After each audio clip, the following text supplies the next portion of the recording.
कल्मषापहम्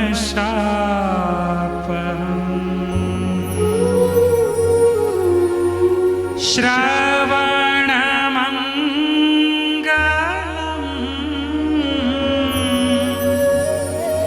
श्रीमदाततम्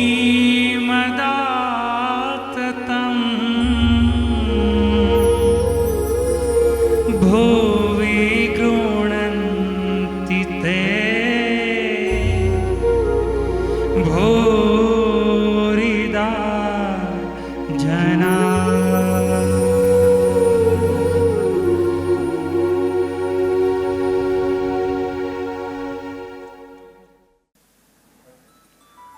जय स्वामीनारायण, जय द्वारिकाधीश। श्रीमद् भागवत कथा तृतीय स्कंद 16वां अध्याय, जय विजय का वैकुंठ से पतन। श्री ब्रह्मा जी ने कहा, देवगण, जब योग निष्ठ शनकादिक मुनियों ने इस प्रकार स्तुति की, तब वैकुंठ निवास श्री हरि ने उनकी प्रशंसा करते हुए यह कहा। श्री भगवान ने कहा, मुनिगण, ये जय विजय मेरे पार्षद है। इन्होंने मेरी कुछ भी परवाह न करके आपका बहुत बड़ा अपराध किया है। आप लोग भी मेरे अनुगत भक्त है, अतः इस प्रकार मेरी ही अवज्ञा करने के कारण आपने इन्हें जो दंड दिया है वह मुझे भी अभिमत है। ब्राह्मण मेरे परम आराध्य है। मेरे अनुचरों के द्वारा आप लोगों का जो तिरस्कार हुआ है उसे मैं अपना ही किया हुआ मानता हूं, इसलिए मैं आप लोगों से प्रसन्नता की भिक्षा मांगता हूं। सेवकों के अपराध करने पर संसार उनके स्वामी का ही नाम लेता है। वह अपयश उसकी कीर्ति को इस प्रकार दूषित कर देता है जैसे त्वचा को चर्म रोग। मेरे निर्मल सुयस सुधा में गोता लगाने से चांडाल पर्यंत सारा जगत तुरंत पवित्र हो जाता है, इसलिए मैं वैकुंठ कहलाता हूं। किंतु यह पवित्र कीर्ति मुझे आप लोगों से ही प्राप्त हुई है, इसलिए जो कोई आपके विरुद्ध आचरण करेगा वह मेरी भुजा ही क्यों न हो, मैं उसे तुरंत काट डालूंगा। आप लोगों की सेवा करने से ही मेरी चरण रज को ऐसी पवित्रता प्राप्त हुई है कि वह सारे पापों को तत्काल नष्ट कर देती है, और मुझे ऐसा सुंदर स्वभाव मिला है कि मेरे उदासीन रहने पर भी लक्ष्मी जी मुझे एक क्षण के लिए भी नहीं छोड़ती। यद्यपि इन्हीं के लेश मात्र कृपा कटाक्ष के लिए अन्य ब्रह्मादि देवता नाना प्रकार के नियमों एवं व्रतों का पालन करते हैं, जो अपने संपूर्ण कर्म फल मुझे अर्पण कर सदा संतुष्ट रहते हैं। वे निष्काम ब्राह्मण ग्रास ग्रास पर तृप्त होते हुए घी से तरह तरह तक के पकवानों का जब भोजन करते हैं, तब उनके मुख से मैं जैसा तृप्त होता हूं वैसा यज्ञ में अग्नि रूप मुख से यजमान की दी हुई आहुतियों को ग्रहण करके नहीं होता। योग माया का अखंड और असीम ऐश्वर्य मेरे अधीन है, तथा मेरी चरणोदक रूपिणी गंगा जी चंद्रमा को मस्तक पर धारण करने वाले भगवान शंकर के सहित समस्त लोकों को पवित्र करती है। ऐसा परम पवित्र एवं परमेश्वर होकर भी मैं जिनकी पवित्र चरण रज को अपने मुकुट पर धारण करता हूं, उन ब्राह्मणों के कर्म को कौन नहीं सहन करेगा। ब्राह्मण, दूध देने वाली गौ और अनाथ प्राणी ये मेरे ही शरीर है। पापों के द्वारा विवेक दृष्टि नष्ट हो जाने के कारण जो लोग इन्हें मुझसे भिन्न समझते हैं, उन्हें मेरे द्वारा नियुक्त यमराज के गृध्र जैसे दूत, जो सर्प के समान क्रोधी है, अत्यंत क्रोधित होकर अपनी चोंचों से नोचते हैं। ब्राह्मण तिरस्कार पूर्वक कटु भाषण भी करे तो भी जो उसमें भी मेरी भावना करके प्रसन्न चित्त से तथा अमृत भरी मुस्कान से युक्त मुख कमल से उसका आदर करते हैं, तथा जैसे रूठे हुए पिता को पुत्र और आप लोगों में मनाता हुआ, उसी प्रकार जो प्रेम पूर्ण वचनों से प्रार्थना करते हुए उन्हें शांत करते हैं, वे मुझे अपने वश में कर लेते हैं।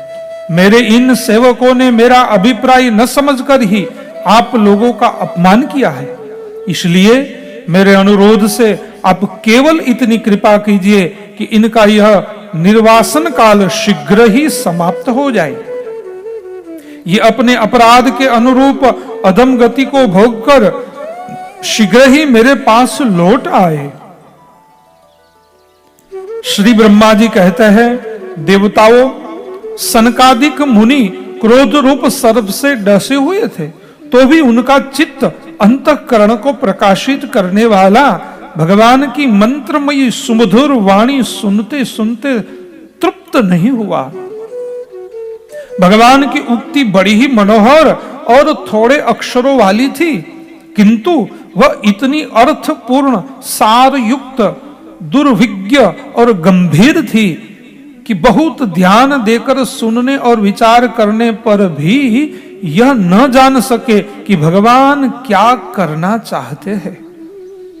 भगवान की इस अद्भुत उदारता को देखकर वे बहुत आनंदित हुए और उनका अंग अंग पुलकित हो गया। फिर योग माया के प्रभाव से अपने परम ऐश्वर्य का प्रभाव प्रकट करने वाले प्रभु से वे हाथ जोड़कर कहने लगे। मुनियों ने कहा, स्वप्रकाश भगवान, आप सर्वेश्वर होकर भी जो यह कह रहे हैं कि यह आपने मुझ पर बड़ा अनुग्रह किया, सो इससे आपका क्या अभिप्राय है, यह हम नहीं जान सके हैं।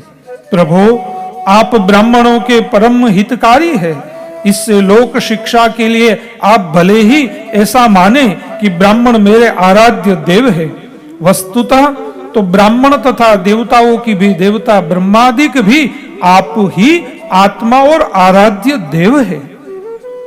सनातन धर्म आपसे ही उत्पन्न हुआ है, आपके अवतारों द्वारा ही समय समय पर उसकी रक्षा होती है, तथा निर्विकार स्वरूप आप ही धर्म के परम गुह्य रहस्य है, यह शास्त्रों का मत है। आपकी कृपा से निवृत्त परायण योगी जन सहज में ही मृत्यु रूप संसार सागर से पार हो जाते हैं, फिर भला दूसरा कोई आप पर क्या कृपा कर सकता है। भगवान, दूसरे अर्थार्थी जन जिनकी चरण रज को सर्वदा अपने मस्तक पर धारण करते हैं, वे लक्ष्मी जी निरंतर आपकी सेवा में लगी रहती है। सो ऐसा जान पड़ता है कि भाग्यवान भक्तजन आपके चरणों पर जो नूतन तुलसी की मालाएं अर्पण करते हैं, उन पर गुंजार करते हुए भौरों के समान वे भी आपके पाद पद्मों को ही अपना निवास स्थान बनाना चाहती है, किंतु अपने पवित्र चरित्रों से निरंतर सेवा में तत्पर रहने वाली उन लक्ष्मी जी का भी आप विशेष आदर नहीं करते। आप तो अपने भक्तों से ही विशेष प्रेम रखते हैं। आप स्वयं ही संपूर्ण भजनीय गुणों के आश्रय है। क्या जहां तहां विचरते हुए ब्राह्मणों के चरणों में लगने से पवित्र हुए मार्ग की धूली और श्रीवत्स का चिन्ह आपको पवित्र कर सकते हैं? क्या इनसे आपकी शोभा बढ़ सकती है? भगवान, आप साक्षात धर्म स्वरूप है। आप सत्यादि तीनों युगों में प्रत्यक्ष रूप से विद्यमान रहते हैं तथा ब्राह्मण और देवताओं के लिए तप, शौच और दया अपने इन तीन चरणों से इस चराचर जगत की रक्षा करते हैं। अब आप अपनी शुद्ध सत्वमयी वरदायिनी मूर्ति से हमारे धर्म विरोधी रजोगुण तमोगुण को दूर कर दीजिए। देव, यह ब्राह्मण कुल आपके द्वारा अवश्य रक्षणीय है। यदि साक्षात धर्म रूप होकर भी आप सुमधुर वाणी और पूजन आदि के द्वारा इस उत्तम कुल की रक्षा न करे तो आपका निश्चित किया हुआ कल्याण मार्ग ही नष्ट हो जाए, क्योंकि लोक तो श्रेष्ठ पुरुषों के आचरण को ही प्रमाण रूप से ग्रहण करता है। प्रभु, आप सत्व गुण की खान है और सभी जीवों का कल्याण करने के लिए उत्सुक है। इसी से आप अपनी शक्ति रूप राजा आदि के द्वारा धर्म के शत्रुओं का संहार करते हैं, क्योंकि वेद मार्ग का उच्छेद आपको अभिष्ट नहीं है।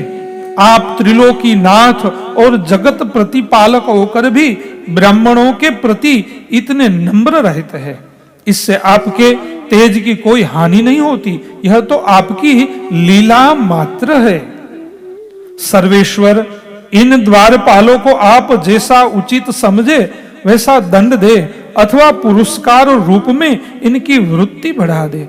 हम निष्कपट भाव से सब प्रकार आपसे सहमत है, अथवा हमने आपके इन निरपराध अनुचरों को शाप दिया है, इसके लिए हमें को उचित दंड दे, हम वह भी सहर्ष स्वीकार करेंगे।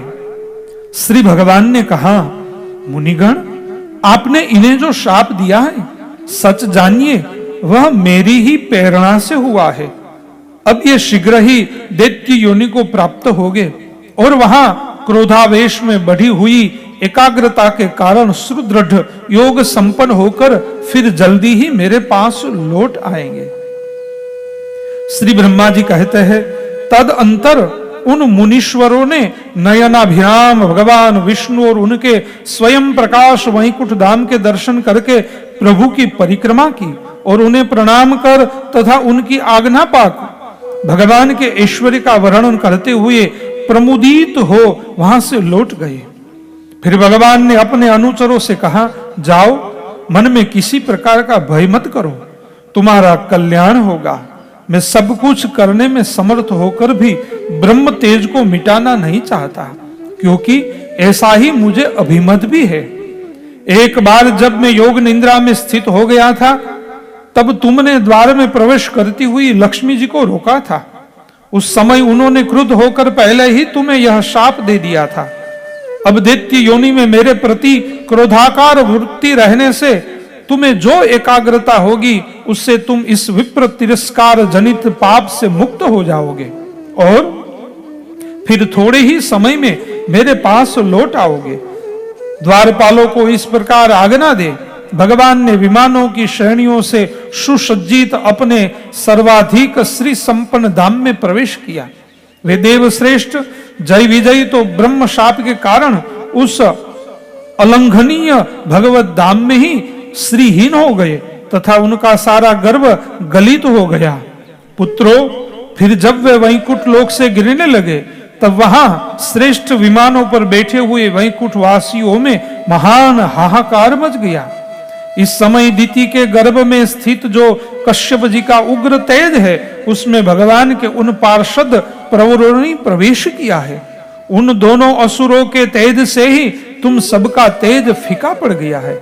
इस समय भगवान ऐसा ही करना चाहते हैं जो आदि पुरुष संसार की उत्पत्ति, स्थिति और लय के कारण है, जिनकी योग माया को बड़े बड़े योगी जन भी कठिनता से पार कर पाते हैं।